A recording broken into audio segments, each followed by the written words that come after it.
बात करती हैं।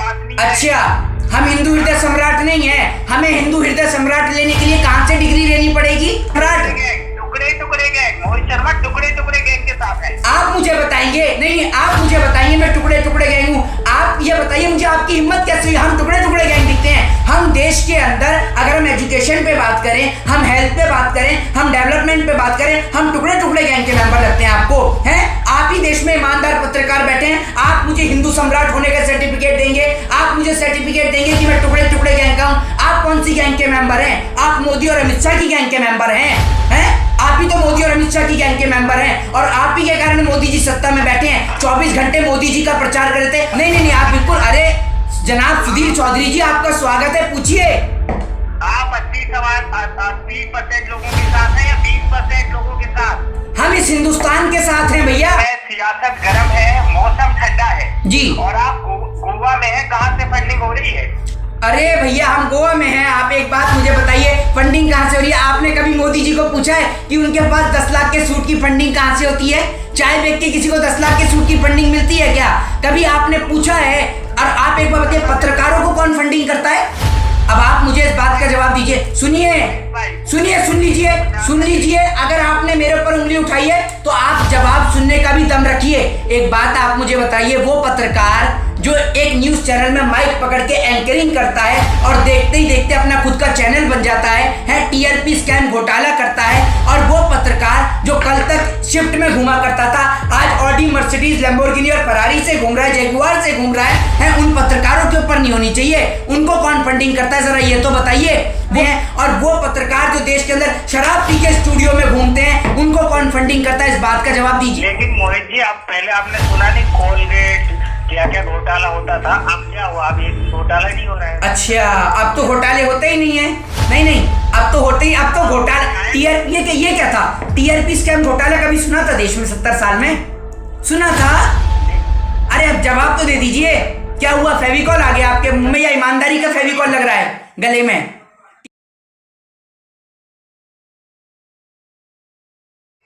मोहित जी, पता नहीं आपने कौन सा उत्तर प्रदेश देखा है।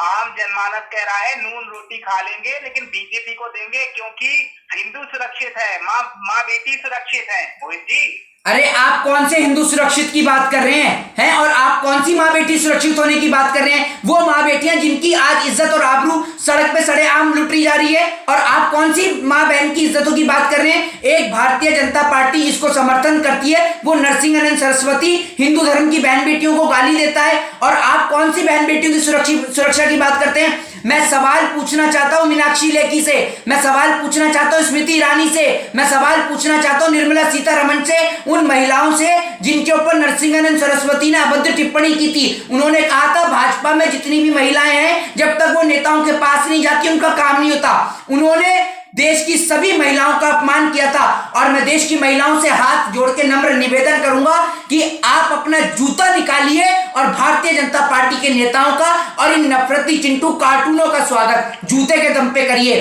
और आप जैसी देश की ईमानदार मीडिया से तो भैया मैं हाथ जोड़ता हूं, आप जितना ईमानदार तो कोई देश में है ही नहीं। कौन सा चैनल देखते हैं? उत्तर प्रदेश आज तक और रिपब्लिक भारत देखता है, जी मीडिया देखता है। अरे भैया सुनिए, वही उत्तर प्रदेश, वही उत्तर प्रदेश एनडीटीवी भी देखता है, और आज इसीलिए जब जनाब कमाल खान का जब निधन हुआ तो पूरा उत्तर प्रदेश नहीं, पूरा भारतवर्ष आज शोक में है। तो आप ये मत कहिए कि वो रिपब्लिक भारत देखता है। और आपको भी देखनी है क्या? आपको भी उत्तर प्रदेश में चुनाव खत्म होने के बाद कंगना रनावत की फिल्म देखनी है क्या? जैसे योगी आदित्यनाथ जी जो लल्लन टॉप पे बैठ के इस तरीके की बातें कर रहे हैं, मुख्यमंत्री जी को कैसी फिल्में पसंद आती हैं आप ही देख लीजिए। आपने देखी होगी कंगना रनावत की 1-2 फिल्में, है ना? किस प्रकार का उनका रोल होता है कि वो लंदन से आई है और वो टॉवल पहन के बैठी रहती है, और वो लंदन से आई है। वही फिल्में योगी आदित्यनाथ जी को पसंद आती हैं, और आप ऐसे मुख्यमंत्री को सपोर्ट करते हैं। कंगना रनौत हिंदू हृदय सम्राट है, उनके दिलों में बात करती हैं। अच्छा, हम हिंदू हृदय सम्राट नहीं है, हमें हिंदू हृदय सम्राट लेने के लिए कहाँ से डिग्री लेनी पड़ेगी? बताइए, हमारी भी डिग्री दिला दीजिए, हम भी हिंदू हैं, हमें भी बनवा दीजिए हिंदू हृदय सम्राट। टुकड़े टुकड़े गैंग, मोहित शर्मा टुकड़े टुकड़े गैंग के साथ है। आप मुझे बताएंगे, नहीं आप मुझे बताइए मैं टुकड़े टुकड़े गैंग हूं? आप ये बताइए मुझे, आपकी हिम्मत कैसे हुई? हम टुकड़े टुकड़े गैंग दिखते हैं? हम देश के अंदर अगर हम एजुकेशन पे बात करें, हम हेल्थ पे बात करें, हम डेवलपमेंट पे बात करें, हम टुकड़े टुकड़े गैंग के मेंबर लगते हैं आपको? हैं? आप ही देश में ईमानदार पत्रकार बैठे हैं, आप मुझे हिंदू सम्राट होने का सर्टिफिकेट देंगे, आप मुझे सर्टिफिकेट देंगे कि मैं टुकड़े टुकड़े गैंग का हूं? आप कौन सी गैंग के मेंबर हैं? आप मोदी और अमित शाह की गैंग के मेंबर हैं? आप ही तो मोदी और अमित शाह की गैंग के मेंबर हैं, और आप ही के कारण मोदी जी सत्ता में बैठे हैं। 24 घंटे मोदी जी का प्रचार कर रहे थे, और मोदी जी ने क्या कहा था? मोदी जी ने कहा था 2022 तक तो देश के अंदर कोई गरीब नहीं बचेगा। तो अब ये जो गेहूं और जो चना दिया जा रहा है, ये किसको दिया जा रहा है बताइए ना? ये भी तो आप कह रहे हैं गरीबों को दिया जा रहा है। जो सम्मान राशि दी जा रही है, ये भी तो गरीबों को दी जा रही है। तो जब आपने कहा था गरीब नहीं बचेंगे, तो ये पैसा कहां दिया जा रहा है? ये राशन कहां दिया जा रहा है? आप जवाब दें इस बात का। और ध्यान रखिए, देश के लोगों से निवेदन है कि अब की बार अपने बच्चों का भविष्य और अपने देश का भविष्य ना बेचें। जो भी आपसे वोट खरीदने आए, उसका स्वागत जूते और चप्पलों से करें। जी सवाल और है, चुनाव होगा जी। योगी जी ने कहा है यूपी में 80% और 20% पर चुनाव होगा। अच्छा, तो 20% पे क्या योगी जी हैं? बिल्कुल उन्होंने सही कहा है, 20% पे योगी जी हैं और 80% पे इस देश का मजबूत विपक्ष है। बिल्कुल है, उनका इशारा हिंदू और मुस्लिम की तरफ है। अरे आप सुनिए, मैं समझ गया, वो हिंदू मुस्लिम हम नहीं करना जानते। और आप क्या कह रहे हैं? हाँ तो बिल्कुल है, इनको सिर्फ 20% नफरती चिंटू वोट देंगे, नफरती कार्टून वोट देंगे। बाकी इस देश का 80% हिंदू मुस्लिम सिख ईसाई, इनको कोई वोट नहीं देगा। 20% का मतलब है अब 15 सीटों पे सिमट के रह जाएगी भारतीय जनता पार्टी। जो 3 की औकात थी ना, वही 3 पे आएगी, दिक्कत मत लीजिए आप। और आप एक बात बताइए, आप हिंदुओं की बात करते हैं, अमित शाह कह रहे हैं हिंदू खतरे में है, संबित पात्रा कह रहे हैं कि भैया देश सुरक्षित हाथों में नहीं है, उधर मोदी जी कह रहे हैं उनकी खुद की जान को खतरा है, और भारत में अंधभक्त जो है वो कह रहे हैं ब्रेव मोदी, ट्रेन चला रहे हैं पीएम मोदी का 56 इंच का सीना। मुझे तो लग रहा है कोई हमारी फिरकी ले रहा है। कोई फिरकी तो नहीं ले रहा आपकी, और देश की ईमानदार मीडिया की भी फिरकी ले रहे हैं लोग। उन्हीं के चैनल पे बैठ के देश की ईमानदार मीडिया की ऐसी फिरकी ले रहे हैं कि भैया ईमानदारी का नाम सुनते ही तो देश की ईमानदार मीडिया ऐसे कलबला रही है। और आप भी अंजना कश्यप की तरह आप क्यों इतना चिल्ला रही हैं? आराम से बात करिए ना। मोहित जी, जी सीधा सवाल पूछ रहा हूँ, बिल्कुल गोल गोल मत घुमाइएगा आप। नहीं, आप बिल्कुल, अरे जनाब सुधीर चौधरी जी आपका स्वागत है, पूछिए। आप 80% लोगों के साथ हैं या 20% लोगों के साथ? हम इस हिंदुस्तान के साथ हैं भैया। और आप एक बात मुझे बताइए, ये सर्टिफिकेट कहां से बट रहे हैं? 30% या 20% के? पूरा हिंदुस्तान आज भारतीय जनता पार्टी का सफाया करना चाहता है, और उसके अंदर भारतीय जनता पार्टी के नेता भी सम्मिलित हैं। और मैं आपको एक बात बता दूं, कहीं ऐसा ना हो कि चुनाव से पहले नरेंद्र मोदी जी ने कहीं योगी जी की जगह किसी और को मुख्यमंत्री का चेहरा बनाया, तो कहीं योगी जी भी पार्टी छोड़ के किसी और पार्टी में ना चले जाएं। इस बात का भी ख्याल रखिएगा जनाब जरा, ठीक है ना? पता चलो मुख्यमंत्री पार्टी छोड़ के भाग रहा है। मोहित जी इस समय सियासत गर्म है, मौसम ठंडा है जी, और आप गोवा में हैं, कहाँ से फंडिंग हो रही है? अरे भैया हम गोवा में हैं। आप एक बात मुझे बताइए, फंडिंग कहां से हो रही है? आपने कभी मोदी जी को पूछा है कि उनके पास 10 लाख के सूट की फंडिंग कहां से होती है? चाय बेच के किसी को 10 लाख के सूट की फंडिंग मिलती है क्या? कभी आपने पूछा है? और आप एक बार बताइए, पत्रकारों को कौन फंडिंग करता है? अब आप मुझे इस बात का जवाब दीजिए। सुन लीजिए, अगर आपने मेरे ऊपर उंगली उठाई है तो आप जवाब सुनने का भी दम रखिए। एक बात आप मुझे बताइए, वो पत्रकार जो एक न्यूज चैनल में माइक पकड़ के एंकरिंग करता है और देखते ही देखते अपना खुद का चैनल बन जाता है टीआरपी स्कैम घोटाला करता है, और वो पत्रकार जो कल तक शिफ्ट में घूमा करता था, आज ऑडी, मर्सिडीज, लैम्बोर्गिनी और फरारी से घूम रहा है, जगुआर से घूम रहा है। उन पत्रकारों के ऊपर नहीं होनी चाहिए। उनको कौन फंडिंग करता है, जरा ये तो बताइए। वो पत्रकार जिनको इस देश के अंदर जनरल का नाम याद नहीं रहता है, जो देश की खातिर शहीद हो जाते हैं, और वो पत्रकार जो देश के अंदर शराब पी के स्टूडियो में घूमते हैं, उनको कौन फंडिंग करता है? इस बात का जवाब दीजिए। और आज जितने भी नेशनल चैनल हैं, ज्यादातर आप ये बताइए न्यूज 18 कौन चलाते हैं? जनाब अंबानी साहब चलाते हैं, ठीक है ना? जी न्यूज के मालिक कौन है? भारतीय जनता पार्टी के राज्यसभा सांसद सुभाष चंद्रा। उनको फंडिंग कौन कर रहा है? आपने पूछा सुधीर चौधरी को फंडिंग कौन करता है? अर्नब गोस्वामी को फंडिंग कौन करता है? आपने पूछा है कि कभी अमीश देवगन को फंडिंग कौन करता है? अंजना कश्यप को फंडिंग कौन कर रहा है? बताइए।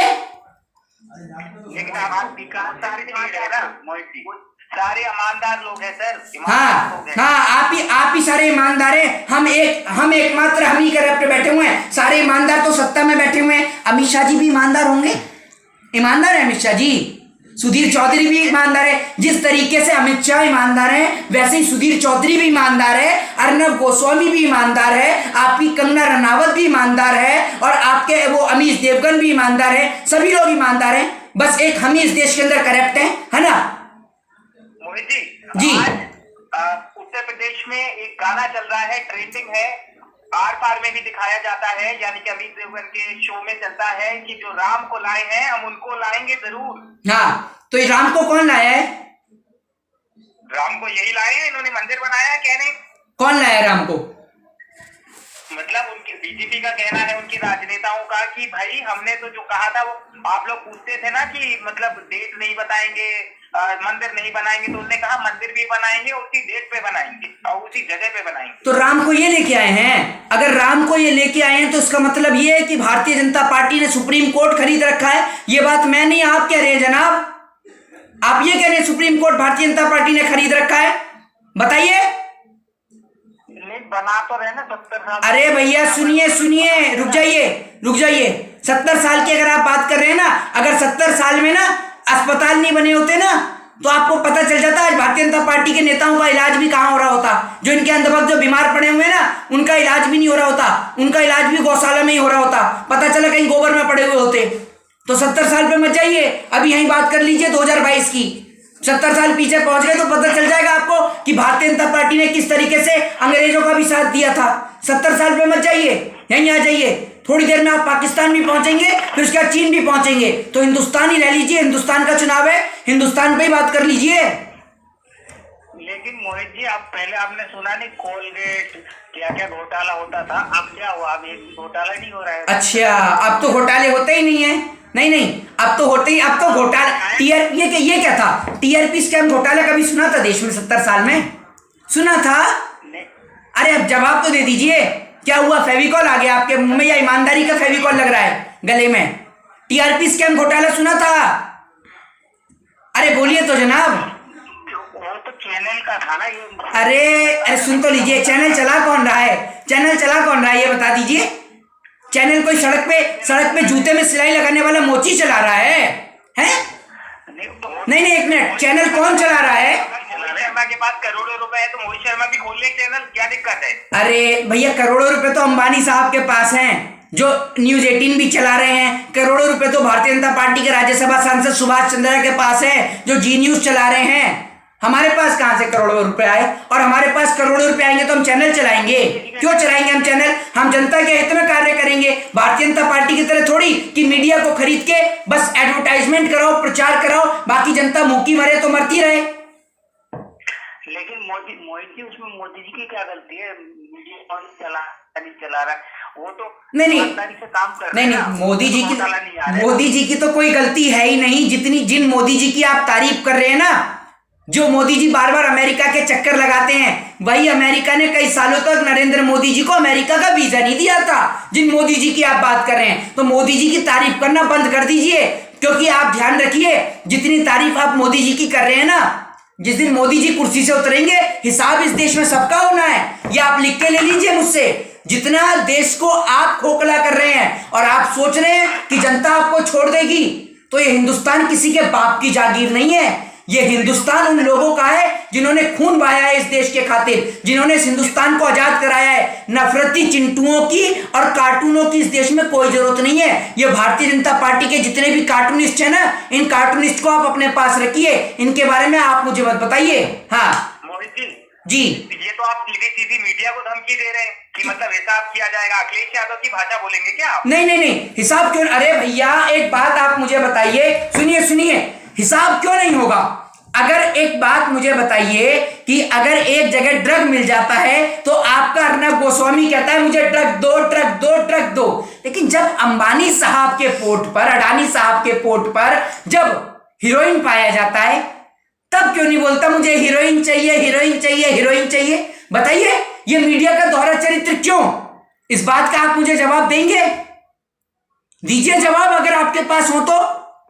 आप है, हाई कोर्ट है, आप वहां जाइए। आप इतने बड़े एक्टिविस्ट हैं, आपका नाम है। अरे सुन तो लीजिए, अरे आप सुनने का, आपने कहा सुप्रीम कोर्ट जाइए, हाई कोर्ट जाइए, तो जनाब आप एक बात बताइए, अभी आप ही ने कहा कि राम मंदिर बीजेपी ने बनवाया है, लेकिन पूरा देश तो यही जानता है कि राम मंदिर सुप्रीम कोर्ट ने बनवाया है। यानी आपने कहा कि सुप्रीम कोर्ट भी खरीद रखा है, तो फिर जाए तो जाए कहां? और अमित शाह के ऊपर किसको मारने का आरोप था? अमित शाह जी तड़ीपार क्यों हुए थे? जरा ये भी काले चिट्ठे खोल लिया करिए, कभी भारतीय जनता पार्टी की बुराइयों को भी पढ़िए। अच्छाई तो उनकी है नहीं, सिर्फ आप अंधभक्ति के चश्मे से देखें तो बहुत सारी अच्छाइयां हैं। मोदी जी को तो क्लीन चिट मिल गई थी जी सीधा सवाल पूछ रहा हूँ। जी। मोहित शर्मा बंगाल में बीजेपी के विपक्ष में प्रचार किया था कि अयोध्या जाओगे आप योगी के विपक्ष में जो है प्रचार करने। मैं तो अभी आया ही अयोध्या से हूं। मैं अभी अयोध्या होके आया, गोरखपुर होके आया, लखनऊ होके आया, मथुरा होके आया, वृंदावन होके आया, आपका काशी होके आया, बनारस होके आया, फिर उसके बाद अब मैं दोबारा से जाने वाला हूं मथुरा, वृंदावन, अयोध्या, गोरखपुर, लखनऊ, कानपुर, वाराणसी और पूरे उत्तर प्रदेश में। रोक सकते हैं तो रोक के दिखाइए। आपकी ना पुलिस से ना कोर्ट कचहरी से, ध्यान रखिए, क्योंकि हम कोई गलत काम करते नहीं है। हम इस देश में बलात्कारी, चोर, डकैत नहीं जो हम डरेंगे आपकी पुलिस से, ठीक है ना। हम संविधान को फॉलो करने वाले लोग हैं और हम संवैधानिक दायरे में रह के कार्य करते हैं। और आपको एक बात बता दूं, आप क्या समझ रहे हैं, अभी आपने हमारे जो केसेस थे उन केसेस को खुलवा के, हमारी चार्जशीटों को खुलवा कर आप सोच रहे हैं। और अभी आपने पूछा ना कि मोहित शर्मा जी मुंबई में, कोलकाता में क्या कर रहे हैं, जानना चाहते हैं आप मैं क्या कर रहा हूं? आप बताएं। हमारे जो केसेस थे वो केसेस जो है वो इलेक्शन के टाइम पे खुल चुके हैं। हमारे ऊपर जो मुकदमे दर्ज हुए थे किसान आंदोलन के दौरान और तमाम जगह के दौरान, उनकी चार्जशीट हमारे ऊपर दाखिल हो चुकी है, हमारे घर पे नोटिस आ चुका है और हमें जो है वो 16 तारीख को कोर्ट के अंदर पेश होना है। इसलिए हम यहाँ पर हैं। हम यहाँ पे मौज मस्ती करने के लिए नहीं आए हुए हैं जो आप समझ रहे हैं कि हम घूमने के लिए आए हुए हैं। हमारी कोर्ट में तारीख है तो इसलिए आए हुए हैं, समझ रहे हैं, क्योंकि हम तो भैया साध्वी प्रज्ञा ठाकुर है नहीं, हम संबित पात्रा तो है नहीं कि कोरोना पॉजिटिव होने का हम रिपोर्ट भेज दें या फिर हम कहते हैं हम बीमार हैं, ठीक है ना। तो हमें तो कोर्ट में खड़ा होना है। हमारे पिताजी तो देश के गृह मंत्री हैं नहीं, तो हमें तो कोर्ट में खड़ा होना ही पड़ेगा भैया। हमें तो जाके तारीखें लगानी ही पड़ेंगी, इसलिए हम यहाँ पर आए हैं, समझ गए आप। जय हिंद, जय भारत, वंदे मातरम, धन्यवाद।